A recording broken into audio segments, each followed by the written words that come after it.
센터장이신 탄화추 대표님께서 2020년 물류운송 산업시장 보고서를 기반으로 해서 여러 가지 차트를 저희에게 보내주셨는데 재미있는 차트가 많이 그래프가요.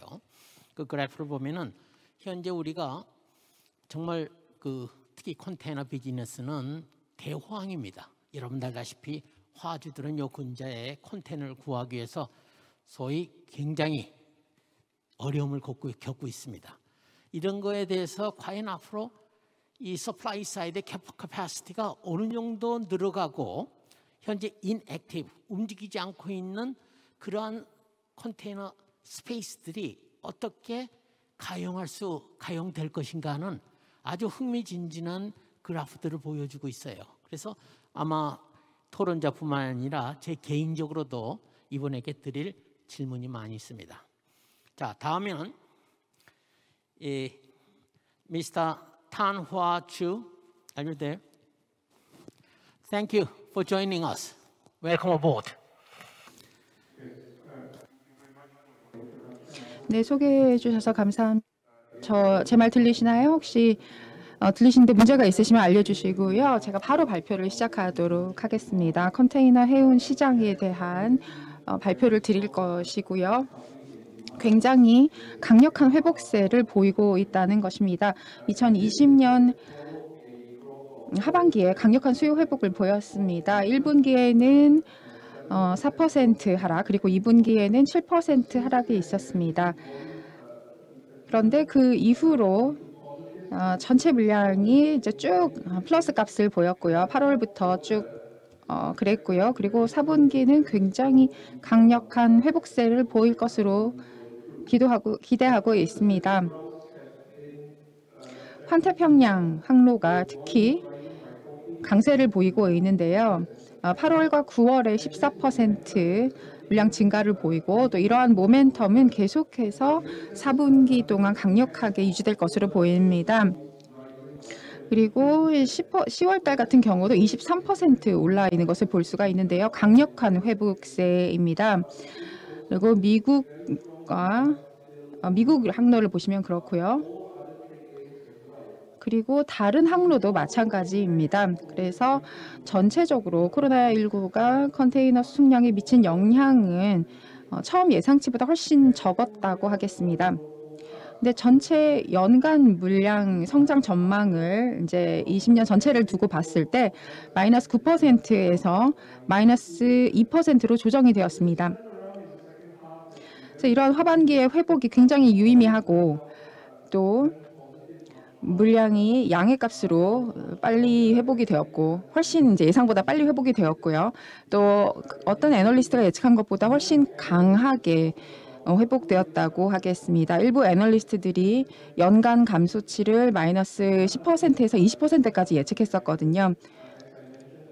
그래서 아까도 말씀드렸지만 최종적인 수치는 마이너스 2%가 될 것으로 보입니다. 그래서 이 차트를 보시면 현재의 회복세를 2020년의 회복세를 지난 과거에 2009년 그리고 2010년의 회복세와 비교해 보면 흥미로울 것 같습니다. 글로벌 금융위기 이후의 시기였는데요. 이 V 모양의 회복이 지금 훨씬 더 날카롭게, 그러니까 더 샤프하게 이루어지는 것을 보실 수가 있습니다. 기울기가 더 크죠. 그리고 제가 또 입수한 최신 수치에 따르면 더 강력한 회복세를 보여주고 있습니다. 0.5% 더 높은 수치를 보여주고 있고요. 그래서 7% 정도 더 보일 것으로 보입니다. 올해 말까지요. 그래서 지금 5%로 되어 있는데 이게 올해 말로 가면은 7%로 더 커질 것으로 보입니다. 그래서 LA 롱비치를 보시면 23%를 보이고 있고요. 옌티엔 같은 경우는 27% 증가, 상하이는 16% 증가. 그래서 굉장히 유의미한 상당한 증가를 보이고 있다고 하겠습니다. 물론 좀 극단적인 수치이기도 하고 다른 항만과의 수치도 이제 고려를 해야겠지만 전반적으로 봤을 때 볼륨 측면에서 굉장히 강한 회복세를 보이고 있다. 그리고 이 모멘텀은 내년까지 이어질 것이다. 특히 상반기가 굉장히 강할 것이다라고 보고 있습니다. 그래서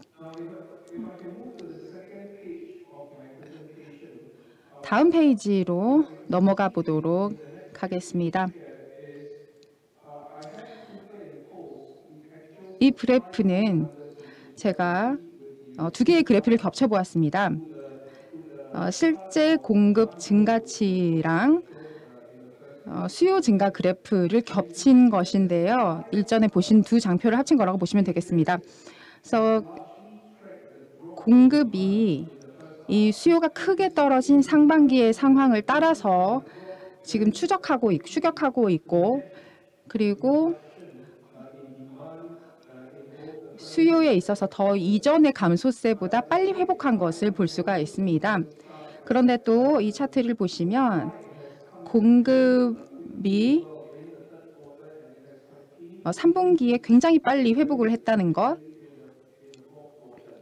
그리고 4분기에도 마찬가지의 전망을 보일 것이라는 겁니다. 그래서 이 증거를 보시면 전반적으로 굉장히 공급 물량 관리를 잘했다는 것을 보실 수가 있고 2010년을 고려를 해 보시면 이 공급과 수요의 이 갭이 이 차이가 지금 조금 안정화되고 있다라고 보시면 되겠습니다.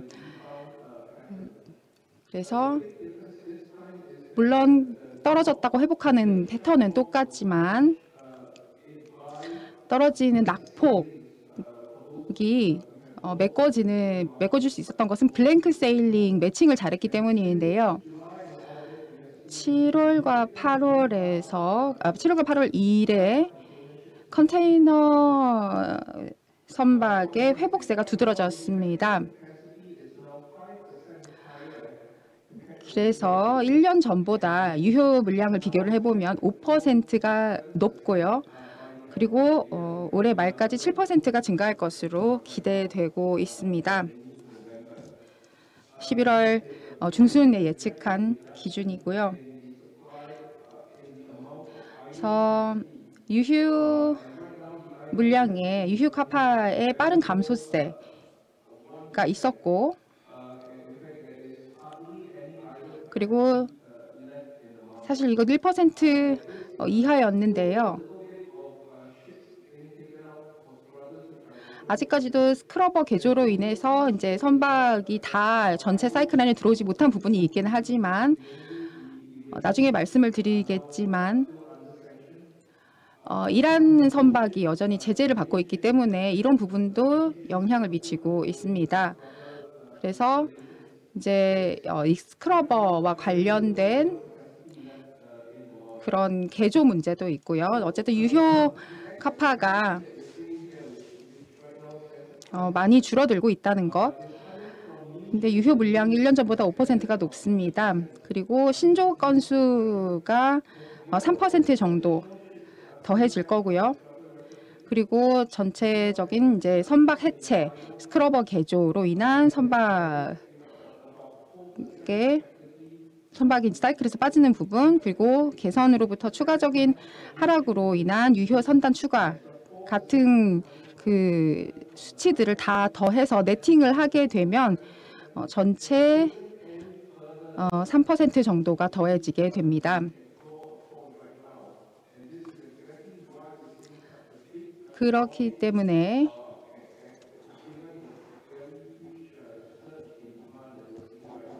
지금까지 보고 있는 이 수요에 많이 공급이 부족하다, 크게 더해지진 않을 것이다 라고 보고 있는 이유입니다.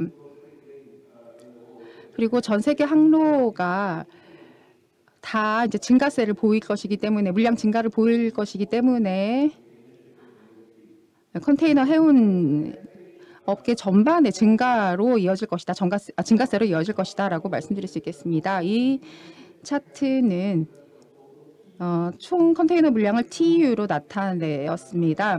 그래서 활동 물량 그리고 이제 유휴 물량으로 나눴는데요. 보시면 초록 파란색 부분이 이제 지금 액티브한 부분이고요.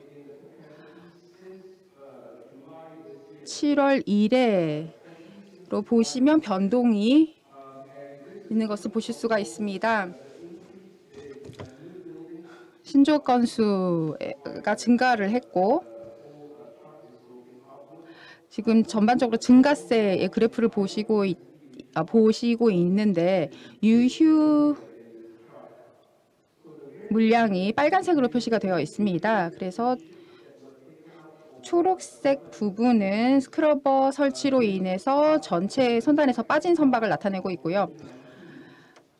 그래서 2019년부터 2020년 초반부터 해서 피크를 찍고 있고요.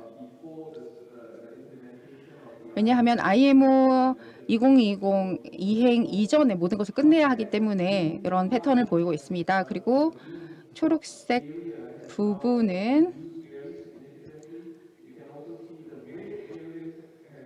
굉장히 많이 감소했고 그리고 빨간색도 많이 감소했고요. 그리고 유휴 선단의 런다운 때문입니다. 모든 유휴 물량이 사실상 다 포함되는 것이라고 보겠습니다.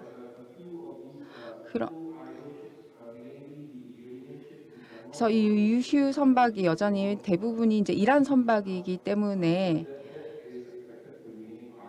이 부분은 저희가 어떻게 할 수 있는 부분이 아니어서 여전히 유휴 선단으로 남을 것이고요. 그래서 중요한 부분은 하얀 선이 중요한데요. 유휴 물량에서 변화를 보이고 있는데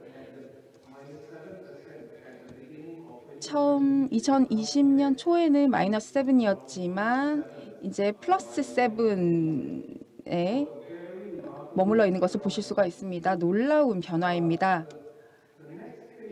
하지만 다음 페이지를 보시면 전체 양이 그러니까 스크러버 개조를 위해서 이제 선단에서 빠진 선박의 양이 있습니다. 아까 초록색 영역이라고 보시면 되겠는데요. 스크러버 개조를 위해서 지금 나간 선박이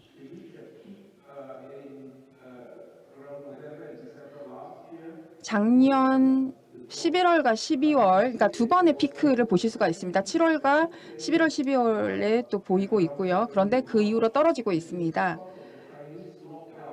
이 이유는 중국의 락다운과 관련이 되어 있습니다. 팬데믹 이후에 중국이 폐쇄 조치를 했고 이 선박들이 조선소에 더 오래 머물게 됨으로써 이제 원래 4주에서 6주 예측을 했지만 이거보다 더 길어지면서 전체 수가 감소해서 그렇습니다. 많은 선사들이 또 IMO 규칙을 이제 시행을 하면서 또 수치가 달라지고 있고요. 그래서 스크러버 개조 선박의 수가 떨어지고 지금 중국의 조선소가 완전한 운행을 하고 있기 때문입니다. 그래서 조선소의 야드에 머물고 있는 선박의 수가 굉장히 급격히 감소하고 있는 것을 보실 수 있습니다. 그래서 거의 0에 가까워지지 않을까 기대를 하고 있습니다. 몇 개의 차트가 더 있는데요. 제가 그냥 간단하게만 말씀을 드리도록 하겠습니다. 시간이 별로 없네요. 다음 이 차트는 10년간 총 컨테이너선 물량을 트레이드별로 나눈 겁니다. 그래서 좀 보시기 힘들 텐데요.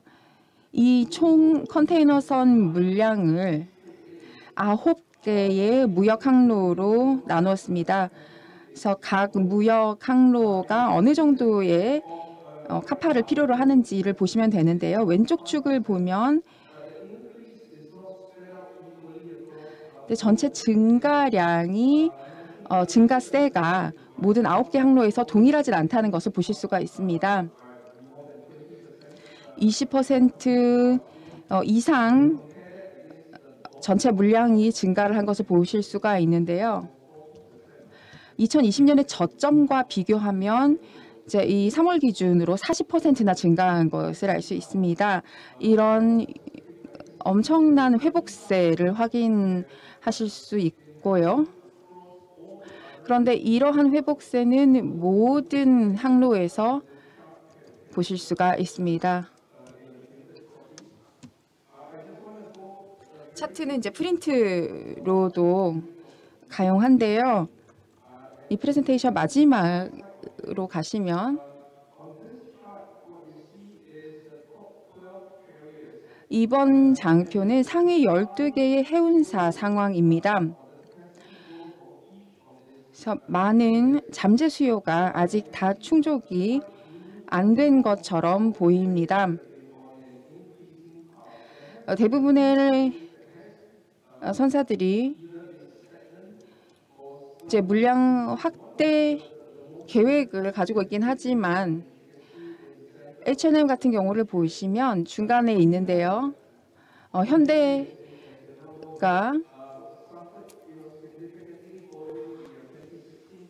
2016년 위기 그리고 한진 사태를 겪으면서 이제 많은 변화가 있었는데 이것이 회복세, 강한 회복세를 보이고 있다는 것, 그리고 신조 건수 발주가 굉장히 늘었다는 것을 보실 수가 있습니다.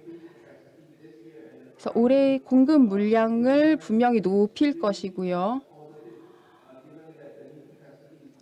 그래서 새로운 물량이 이 시장이 어떤 수요 신호를 보낼 때 공급이 바로 들어갈 것이다라고 보고 있습니다. 지금 현재 최저점을 찍고 있는 그런 선사도에 있는데요. 하지만 이제 앞으로 몇 달 동안 그리고 앞으로 몇 년 동안 신조 건수 발주는 반드시 늘 것입니다. 이 그림을 보시면 올해 그리고 앞으로 2년간 예측되고 있는 공급 트렌드인데요. 현대를 보시면 이제 2020년에 9라는 숫자를 보실 수가 있습니다. 신조 건수로는 가장 최대 규모인데요. 그래서 내년에 에버그린, CMA 같은 데서 큰 규모의 선박 신조 건수가 늘 것이고요. 그리고 이 초록색 그래프를 보시면요. 그리고 신조 건수 이제 확정된 신조 건수입니다. MSC, 하팍, 에버그린, ONE 같은 곳에서 앞으로 몇 달 동안 더 신조 건수 발주를 추가를 할 것이고요. 그리고 ZIM이라든지 이런 데서도 지금 지난 5년 동안 전혀 이 부분 성장세를 보이고 있지 않지만 곧 이런 트렌드를 따라갈 것으로 보입니다. 그래서 선박 발주 건수를 살펴보았고 역시 회복세를 보이고 있다는 것, 그 회복세가 매우 빠르다는 것을 확인하실 수가 있습니다. 굉장히 긍정적인 트렌드였고요.